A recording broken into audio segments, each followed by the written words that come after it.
সেই মানুষ প্রকৃত অর্থে সুখী মানুষ, ধনী মানুষ, একই সাথে আল্লাহর প্রিয় মানুষ, ভালো মুসলমান, যে প্রত্যেকটা অবস্থাকে সে ওয়েলকাম করে, আলহামদুলিল্লাহ বলে। দুনিয়াতে সবকিছু যদি মনমতো হয় তাহলে এটা তো জান্নাত হয়ে যাবে। সবকিছু মনমতো হবে না।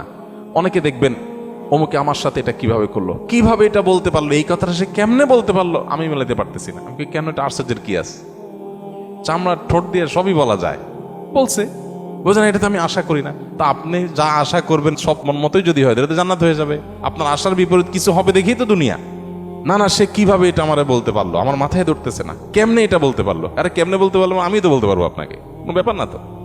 সবকিছুকে ইজিলি নেওয়া, এটা হলো মানুষের দুঃখ দুর্দশা দূরের প্রধান মাধ্যম, প্রধান উপায়। কোন প্রকার বিপদ আপদ হলে আমরা ধৈর্য ধারণ করতে পারি না। ভাই, সবরটা কখন করবেন? তাহলে আপনার মনের বিরুদ্ধে হবে, চাওয়ার বিরুদ্ধে হবে, আশা যা করছেন তার উল্টাটা হবে। আপনার সাথে পড়ালেখা করে অনেক ভালো আছে, আপনি সেটা থাকবেন না, এখানে তো সবর, এখানে তো সবরের প্রশ্ন আসবে। সবরটা কোথায় করবেন তাহলে? সবই যদি মনমতো হয়। বহু মানুষ আছে যে দুনিয়াতে তাদের সব কিছু চাই, সব কিছু চাই, বাস, আর অন্যের সাথে কম্পেয়ার করা এবং অন্যের কাছে আশা করা। সকল অশান্তির দুইটা মূল আছে, আরেকজনের সাথে নিজেকে তুলনা করা, আরেকটা হলো আরেকজনের কাছে কি করা, আশা করা। মানুষকে চাইতে বেশি আশা করা উচিত না। স্বামী হোক, স্ত্রী হোক, ননদ হোক, দেবর হোক, শ্বশুর হোক, শ্বশুরবাড়ি হোক, এমনকি বন্ধু বান্ধব হোক, আপনার স্ত্রী, তিনি হয়তো রান্না বাড়া ভালো পারেন না, আপনার মনে দুঃখ, কিন্তু তার চরিত্রটা ভালো।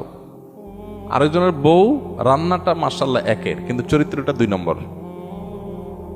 আপনার বউয়ের চরিত্রটাও ভালো, রান্নাটাও ভালো, হয়তো চেহারা ছবি ভালো না। আরেকজনের বউর চেহারা ছবি অনেক সুন্দর, কিন্তু বড় বড় রোগ সে বহন করে বেড়াচ্ছে, লাখ লাখ টাকা যাচ্ছে, তার বাঁচা মরা মানে একটা ধোঁয়াশার মধ্যে আছে। আল্লাহ তাআলা আপনার স্ত্রীকে সুস্থ রেখেছেন। একইভাবে মেয়েরা যদি পুরুষদের দিকে তাকায় দেখেন, আমার স্বামীটা অমানুষ, সে একটা ফোন করে না, একটা মেসেজ দেয় না, একটা খোঁজ খবর নেয় না, আমি মনটা খারাপ করে বসে আছি। আরে ভাই, আপনার স্বামীটা নেশাখোর? কোনো নেশা করে না, আলহামদুলিল্লাহ করেন। অনেকের স্বামী নেশাখোর, স্বামী অনেক খোঁজ খবর নেয়, অনেক কেয়ারি, কিন্তু নেশাখোর। আবার অনেকের স্বামী সব দিক থেকে ভালো আছে, কিন্তু তার ক্যান্সার 4th স্টেজ হয়ে গেছে, যে কোনো মুহূর্তে মারা যাবে। আল্লাহ আপনার স্বামীকে সুস্থ রেখেছেন। আপনার স্বামীর খুব বেশি উপার্জন নাই, আলহামদুলিল্লাহ, উপার্জন নাই, কিন্তু আল্লাহ তাআলা অনেক দিক থেকে তাকে ভালো রেখেছেন, অ্যাডভান্টেজ আছে। একজন ইমানদার সে সবসময় পজিটিভ জিনিসগুলো দেখবে।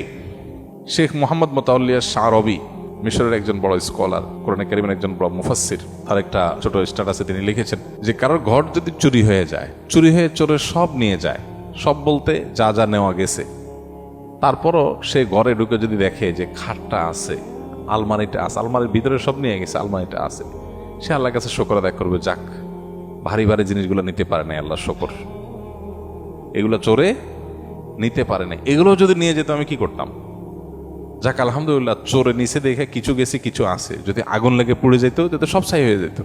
আপনি বিপদে আলহামদুলিল্লাহ কেন বলবেন, তার সায়েন্সটা এখানে। আপনি বাইক অ্যাক্সিডেন্টে পড়ে গেছেন, দেখতেছেন ঠ্যাং একটা নাই, কেটে আলাদা হয়ে গেছে, ওই অবস্থায় আপনি কিভাবে আলহামদুলিল্লাহ বলবেন? কিভাবে আপনি পরিতৃপ্ত থাকবেন, আল্লাহ শুকর আদায় করবেন? সায়েন্সটা কি? সায়েন্সটা হলো, আপনি দেখবেন যে মাশাআল্লাহ আপনার আরেকটা পা ভালো আছে। এই একই অ্যাক্সিডেন্টে বহু লোকের 2 পা শেষ হয়ে গেছে, বহু লোকের জীবনটা শেষ হয়ে গেছে। আপনি যখন ওইটার দিকে তাকাবেন তখন বলুন আলহামদুলিল্লাহ, ওর সাথে কম্পেয়ার করলে তো আল্লাহ আমাকে ভালো রেখেছেন। মানুষ ভালো থাকার জন্য তার মেন্টালিটিটা সবচেয়ে গুরুত্বপূর্ণ। আর এই কথাটাই নবী সাল্লাল্লাহু আলাইহি সাল্লাম মাত্র 3 শব্দে বলেছেন, আল গিনা গিনান নাফস। মানুষের মনের সচ্ছলতা, মনে থেকে যদি কেউ ধনী হয়, সে হলো আসল ধনী, সে হলো আসল সচ্ছল। কেউ যদি নিজেকে অভাবী মনে না করে, আর যদি অভাবী মনে করে, তাহলে কোটিপতি হওয়ার পরও সে ফকির। কারণ সে চিন্তা করবে আমার চেয়ে বড় কোটিপতি আরেকজন আছে, তাহলে আমার তো নাই। আমি সবসময় চিন্তা করবো আমার চাইতে খারাপ কত মানুষ আছে, আলহামদুলিল্লাহ অনেক ভালো আছে, আমার ভিতরে কোনো দুঃখ নাই। তো এই জন্য এই বিষয়গুলোর জন্য আমাদের মানসিকতার পরিবর্তনটা হলো সবচেয়ে গুরুত্বপূর্ণ বিষয়।